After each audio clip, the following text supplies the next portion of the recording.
Well, hey there, this is Cindy, and thanks so much for joining us today. I'm really glad you're here as always. But before we dive into today's episode, which I cannot wait to share with you, wanted to share some ways that we can work together if you happen to be looking to negotiate a better life for yourself.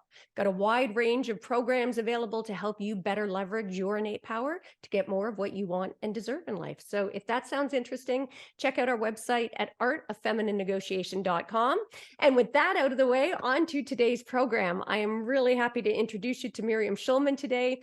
We're going to be talking about negotiating a fabulous living as an artist and more. So welcome, Miriam. It's great to have you here. Well, thanks for having me, Cindy. It's so much fun to be here.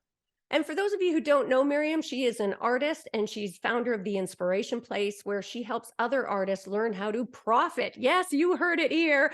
Profit from their passion or become better artists. And her art and story have been featured in major publications, including Forbes, New York Times, and more. And all of you who know me will know immediately why I wanted Miriam to speak to us. It's right up my alley. She talks about living into your purpose and negotiating to get what you deserve while doing it. She's helped thousands of artists around the world develop their skill sets and create more time and freedom to do what they love. So let's dive right in then, Miriam. Most people, I think, we grow up getting conditioned to believe that, oh, it's impossible to make a living from our art or from our creative side. And I think so many talented people shy away from it and turn to more traditional, safer bets. And parents certainly discourage careers in the arts. I know mine did.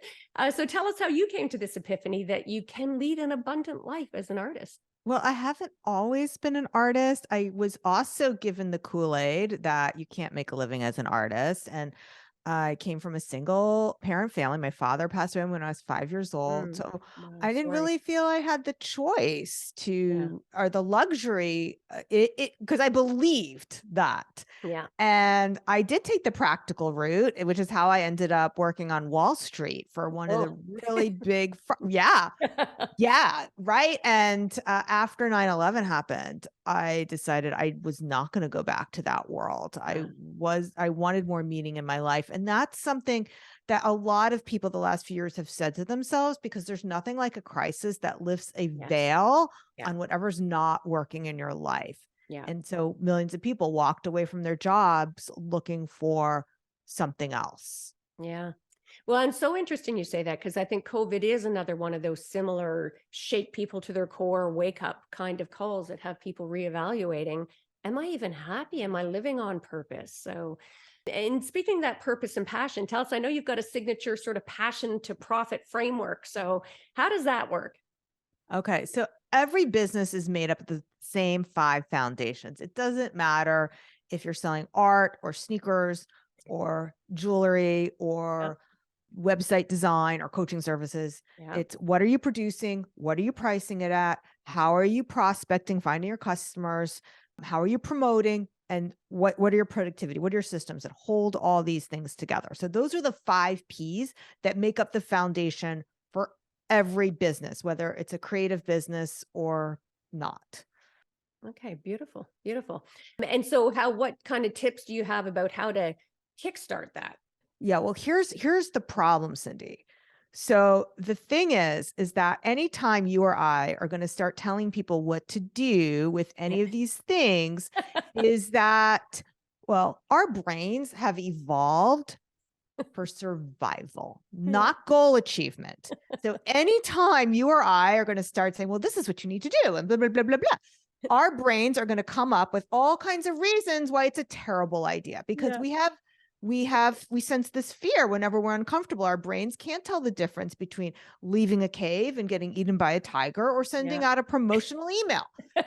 So what happens? Our brains sense fear. It comes up with all kinds of doubts. Notice I did not say excuses, Yeah. because when we tell ourselves these stories, they feel real to Yeah. us.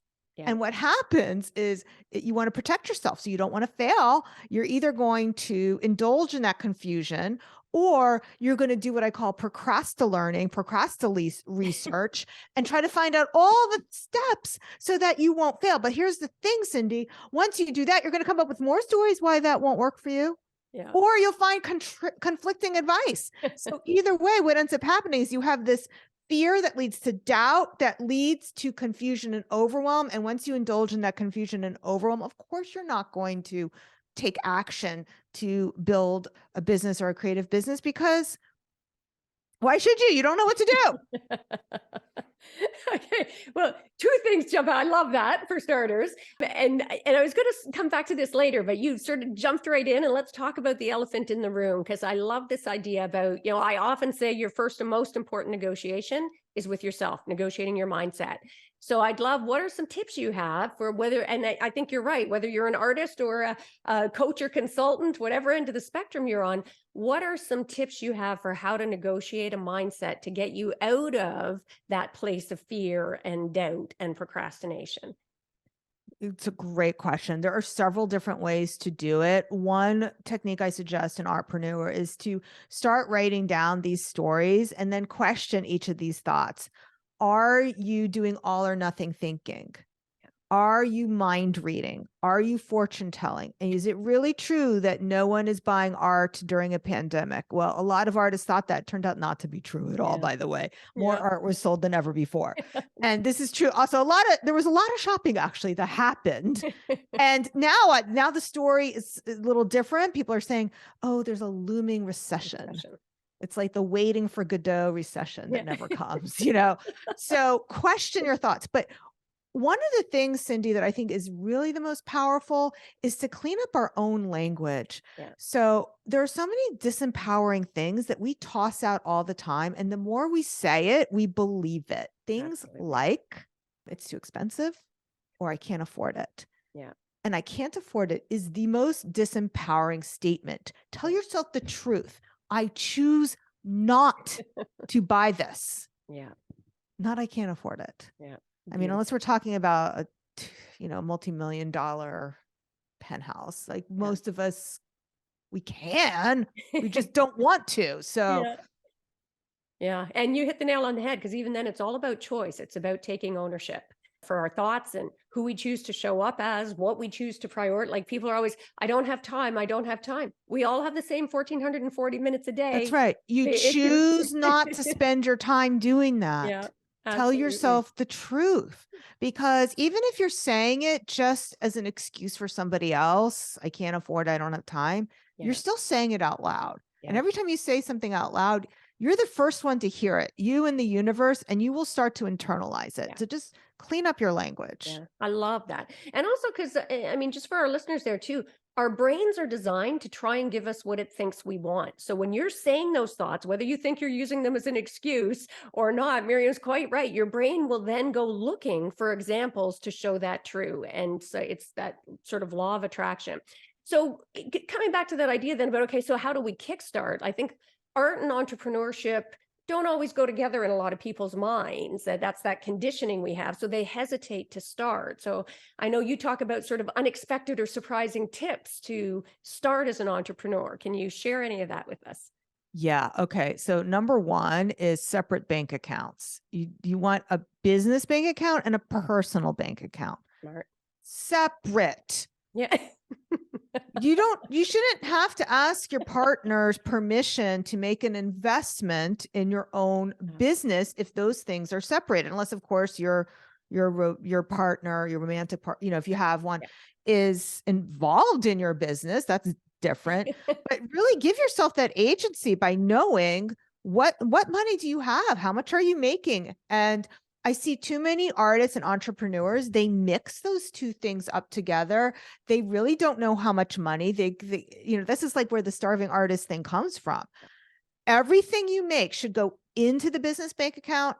Everything you spend comes out of that account. Yeah. You want to pay yourself? Great. If you want to pull money out for something personal, great. But know then that that's income. Yeah. Yeah, beautiful. And I must say, I love your facility for language, Miriam. Like, my gosh, I love the languaging you use. You should do stand-up comedy. I think you're brilliant. But you're also not afraid to lean into, so-called feminine language. And I say that obviously because the art of feminine negotiation, it really catches my attention. And I love how you approach it in your framing, because I know you talk about charm pricing, for example, and that really caught my attention. I'd love if you could tell us about that. What is charm pricing? How does that work? Okay. So charm pricing, we've all seen it. It's like a package of underwear for a 10 pack for $14.97. It's priced to the penny, but charm pricing, it's usually that idea that you're pricing something just below a threshold of what people are willing to spend so that they think about it. So a common one is $497. Yeah. So they think of it as being in the 400s rather than being $500. Yeah. Now, what happens is that people think they should use that all the time, and they shouldn't. Okay. And there are certain situations where you should absolutely avoid that kind of pricing, because otherwise you're doing what I call Walmart pricing. Yeah. So Walmart wants you to know that they're watching every single penny. That's why they price past the decimal point, $14.97. Yeah. Okay. Now, if you go into a high-end restaurant, it will be rounded prices. And in fact, you won't even see a currency symbol on the menu. Yeah. If you go into Bergdorf Goodman, or if you are shopping for a Rolex watch, you will never see the 97 at the end of those prices. It's $5,800. Yeah. You may not even see a price, frankly, at a certain correct. level. That's correct. That's correct. Yeah. And it doesn't even matter if it's a used watch store. So some of the research I did for the book, which this part didn't make it into the book because my publisher felt that if I talked about Rolex watches, I would alienate the audience. But so your listeners will get this. Okay. So I was doing this whole Rolex watch thing in my initial draft, and I was like looking at them online. I was like, these are really pretty. And then my friend Judy says, don't worry, I know a used watch store. It was like in this little strip mall next to a Chinese restaurant. So I went in there, it's during COVID. I had to put a mask on. I'm going in there. And the watches, Cindy, were more expensive than the ones online. Oh, wow. Why? Yeah. Because they know that even in a used watch store, that the prices have to be what is known as reassuringly expensive. Yes. And it was not priced $97. It was like, I think the lowest price was over $6,000, like $6,500. Yeah. I did not buy a Rolex, by the way. So I don't alienate your listeners. Okay.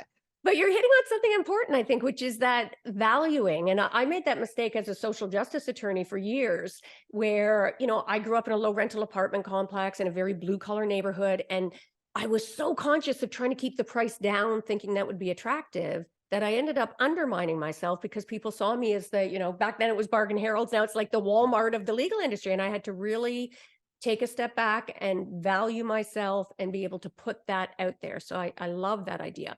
And it might be tied to that, but I know one of the other words you use that really caught my attention, because again, it feels like sort of leaning into those so-called feminine traits, and it's romancing your customers was but before we get there, there's something really important that I wanted to add about the prestige versus charm pricing. So I want your listeners to understand that prestige pricing, it isn't just about high prices. It's about rounded numbers. And they actually did research on a bottle of champagne sold better for $40, 40 decimal point, than it did for $39 or $41.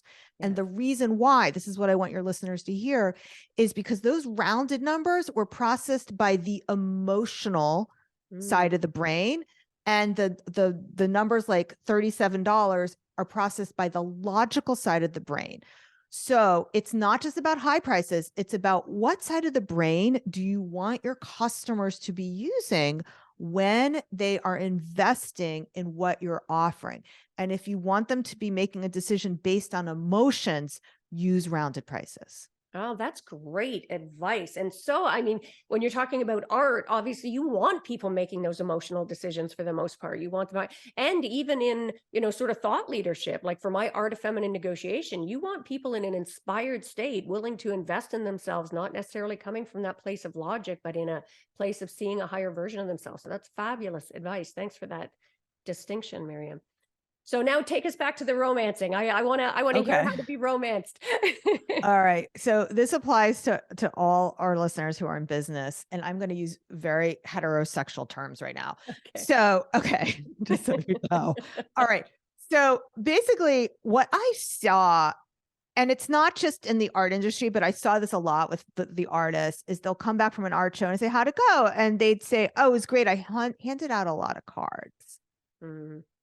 But network people who go to these conventions, they hand out cards. Here's the thing. That is the equivalent. Let's make the dating analogy. Yeah. That's the same thing as a guy going to a bar and handing his number out to every pretty girl he sees. That doesn't work. Yeah. So if you want to turn somebody from a prospect into a customer, don't hand them your card. Get their information. Yeah. You need to be in control of that relationship. You're very confused. They're Yeah. not going to chase after you. Yeah. You're the lion in this situation. You want their business. You have to chase them. Just like I said with the guy. That's a dating technique that nobody recommends, handing out your number to people. So we shouldn't do that in business either. So basically, romancing the customer is really the idea of making those kind of parallels, that it's kind of like dating. People don't get married on the first date. Some Indians do, and some cultures you do, but I have that in my background too. Like some Jews do, but really, for the most part, you do have to nurture that relationship before you can turn them into a paying customer. And the way to do it is to get their information, and email marketing is the best way you can do that.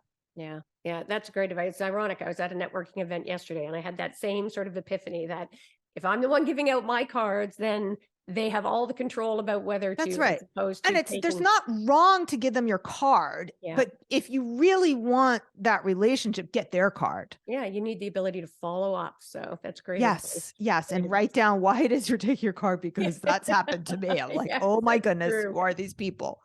I found a stack of them a while ago. I'm like, I don't even know what conference was this. Right. I might as well throw them out now. Now, when you talk about the belief triad, again, you use what I would consider to be sort of more feminine-based analogies, like the movie Pretty Women and underwear brands. So, tell us how these seemingly unexpected connections can help us understand the belief triad. And actually, for some of our listeners who don't know, tell us, what is the belief triad and how do these analogies help us apply it in our real life? Well, unless they read my book, they wouldn't know, because I made it up. So the belief triad, so my book, Artpreneur, the belief triad is belief in you. Yeah. We all heard that. It's like almost put you to sleep. And the second thing is belief in your product. Yeah. But the third thing, which I've never heard anybody else talk about, which is you have to believe in your buyer. You have to believe in your customer. Yeah. And we all think, oh, we believe in our customer. We believe in that. Okay, so this is why I like to bring in Pretty Woman. So all your listeners have seen this movie. Can we assume that? So you remember when she goes to Rodeo Drive and those mean salespeople won't wait on her? Yes. And we all think we're not those mean salespeople. However, how many times have we thought to ourselves, yeah, I don't think she's going to pay for that. Yeah. I think that price is too high for that customer. Yeah. We've all done it. Yeah. And that's what lack in belief in your buyer is. And here's the thing, Cindy, when somebody's considering investing in your coaching package, they're not trying to decide if Cindy Watson is worth X thousands of dollars. They're trying to decide, like if it was me, I'm trying to decide if I'm worth it. Absolutely. And so Cindy, if she wants to sell me on something, she has to believe in me more than I believe in myself. Yeah. And that's what believing in your buyer looks like. That's what loving your buyer looks like. That's why I say you have to romance your buyer. You have to believe in them and you have to love them. I love that. I think that's gorgeous. And how does that relate? Just because it piqued my interest when I saw, I'm like, underwear brands. All right. How does that apply to this concept? Okay. So underwear brands, that is what I talk about in the pricing chapter. So your audience, the art of feminine negotiation, they're going to love this, because what I did was I had read a book by Dan Kennedy, The No BS Guide to Pricing, and he mentioned underwear in there too. And I read it and I was like, oh, but he's not a woman. He has no idea. The real reason why a woman would reach for a pair of underwear priced at a 10-pack for $14.97 because they have their period, like what the psychology is behind that versus dropping $400 on La Perla, exactly. Right, exactly. Or something even more expensive, like what goes behind it. So what I did was in that chapter, it's called Think Like an Abundant Artist. I basically go through the mindset of your customer and why different underwear, how they're positioning themselves and the different techniques that they're using, whether it's Walmart and Hanes, which by Yeah. the way, is not sorted by lowest price. So even the bargain hunters, they're not searching for what's cheapest. The default on their search engine is most popular, Yeah. not lowest price. And we always think cheaper is easier to sell, and it isn't. That's true. Yeah. Yeah. So good. So good. I love these tips. My gosh, there's gold. Everybody make sure you re-listen to this episode as well. There's all kinds of really practical hands-on tips here that are flying by. I hope you got a pad and pen. Now, in the art of feminine negotiation, I often talk about integrity, like in both senses of the word, including being in alignment with our own values. And I know that's something you really advocate as well, Miriam. So I'd love if you tell us your thoughts about the importance of, selling in alignment with your values as an artist and beyond, frankly. Yeah, well, our customers are not looking for plain vanilla, they're looking to see if you have a point of view. Yeah. And you see that in everything, like in Project Runway. I don't get this designer's point of view. So this is why no matter what industry, we're just so much chatter right now about Chat GPT and all the other AI things. The AI doesn't have a point of view. Yeah. We have a point of view as an artist, and people are looking for a point of view. They're not looking for people pleasing. We talked about that at the beginning, like you're trying to please everybody. They're not looking for that. And you got to be willing to go to the place where some people are not going to like you because of your values, because of what you say, because your point of view. And some people are going to love you because of that. And there's no money in the middle. Yeah. You That's so have to good. be willing to go to the place where you'll have lovers and you'll have haters. Yeah. And it I want actually makes economic sense. So there's a lot of research to, that backs up that some people are shopping with their values, but everybody has different values. So it's yeah. like you don't know what they are. Absolutely, absolutely. You don't want to be just white vanilla. You want to have a flavor, have a distinct flavor, and people can judge it. And for our listeners out there, I want to really double down on that, because definitely for artists, you expect a point of view. For writers, you expect a point of view. But I love what Miriam's saying, and I think it's great advice for any aspect of business. Whatever you do, bring your distinct flavor to the table. Have a point of view that sets you apart from all of the AI or the technology that we're seeing. I think people are craving already, starting to miss a lot of that, and are craving that personal connection. So I think this is great advice, Miriam. I love it. Now, have you noticed any gender differences in the art world in particular, either in how they're treated, accepted, how they need to show up, or is that not been an issue? Do we even have to ask that question? I mean, one of the reasons I wrote Artpreneur is because I was so tired of picking up art books, business books where there weren't any women in them. Yeah. And it's not like women haven't been here. We've Yes. been here for centuries. Yep. Centuries creating art. Edmonia Lewis, a Black woman from the 19th century. I mean, Yeah. we've been here a long time. You paid your dues. Right? And how many times, Cindy, have you picked up a business book written by a bro where even the quotes are by men? You have Zig Ziglar and Seth Godin. True. They're great, but there's good women too. Absolutely. So yes, unfortunately, the women have there's always been great artists, but the art history books have written them out. Yeah. Yeah. And do you have any advice then for women who are negotiating in the arts? Any tips for them about how to get themselves more visibility, how to stand out, how to step into their power? Yeah, I mean, this is why I think on page 1 or 2, I start there. It's that women are conditioned to play small. Yes. And you have to recognize that conditioning Yeah. first. And women who are women of color, it's even more so, or marginalized group, it's even more so. Yeah. So we're told, you can even see this. So I live in New York City. When I ride the bus, men don't get this message. They're sitting there with their legs open. Wide open. And all us women are like, we're sitting there with our legs crossed, taking up as little space as possible. And then we have all these messaging from the diet industry to be smaller. But what does that do to our dreams? Yeah. Yeah.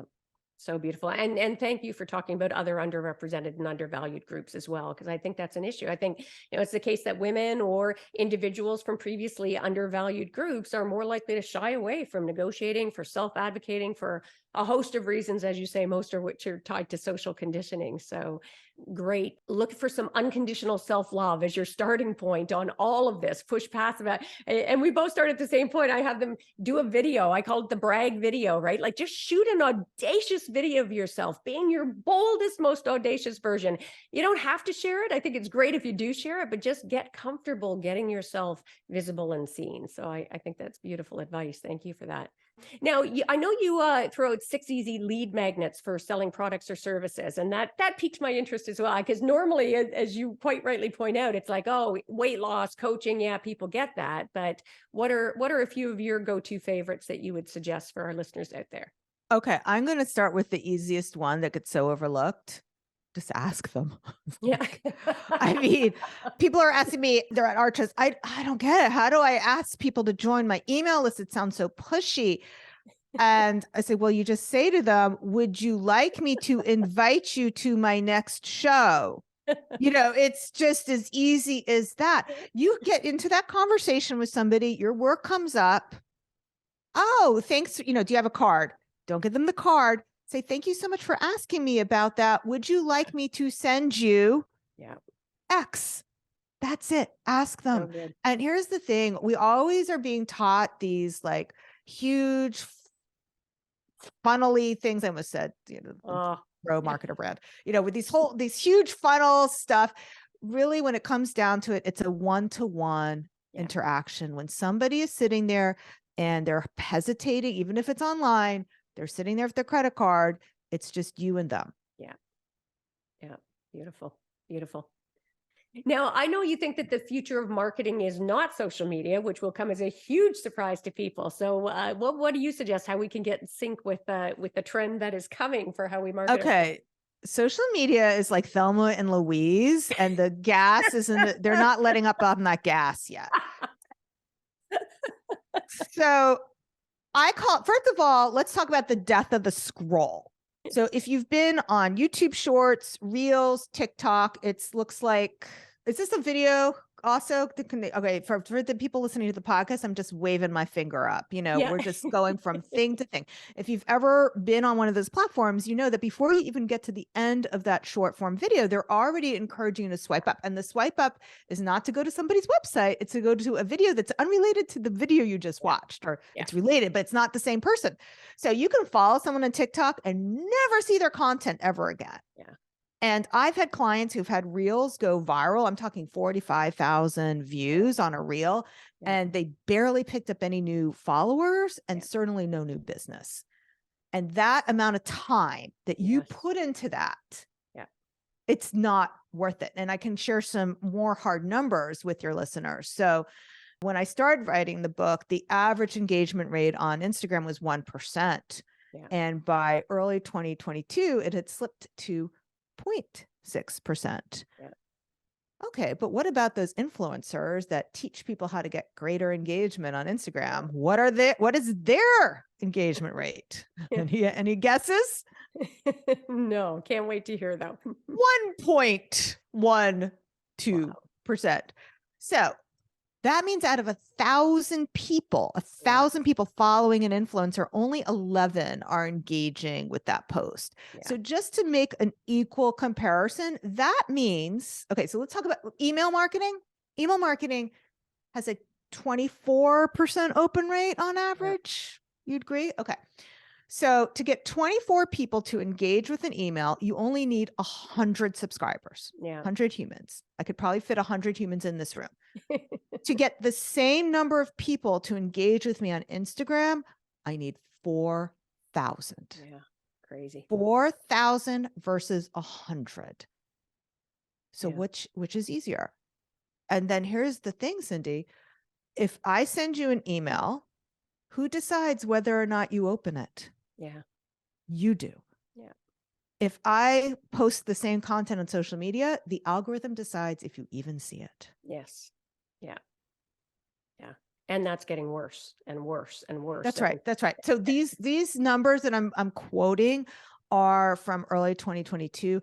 And you can't just say it's the algorithm's fault or beat the algorithm. I don't think people are on the platforms in the same numbers that they used to be. Yeah. And the algorithms keep changing, frankly, That's true too. and being shown to less and less people if you're That's not true. spending advertising dollars or a whole host of factors, none of which you have any control over. That's right.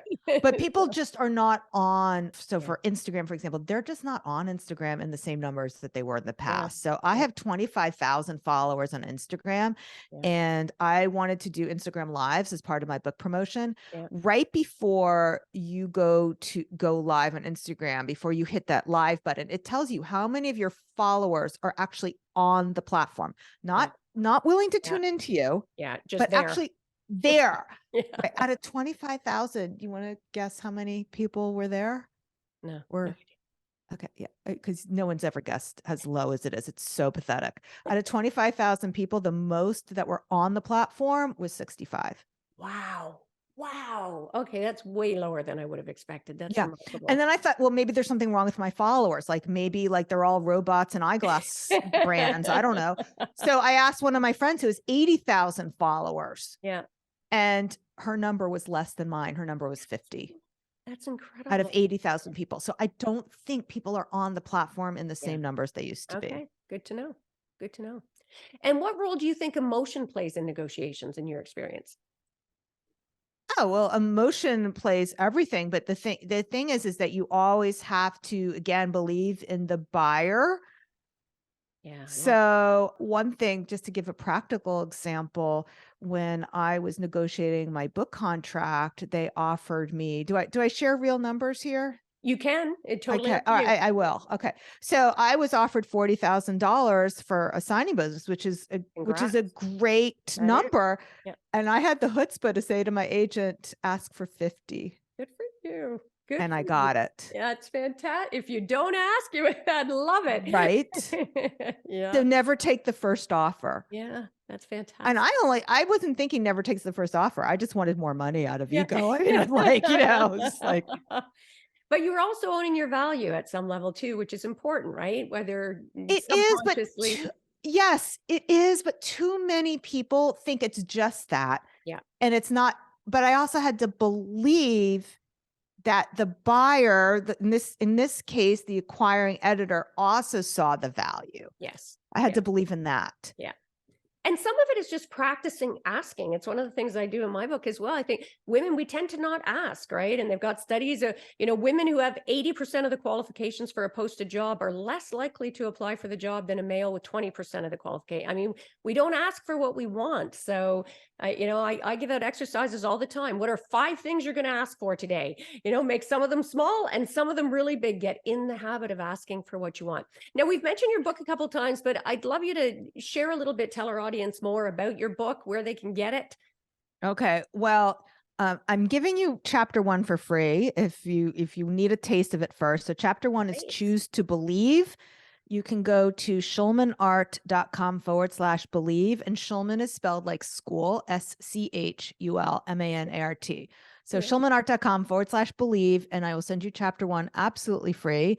If you heard enough and you just want it right now, I don't blame you. So do I. I'm just kidding. I love it. Like, how can I be super pushy right now? That's so good. Artpreneurbook.com.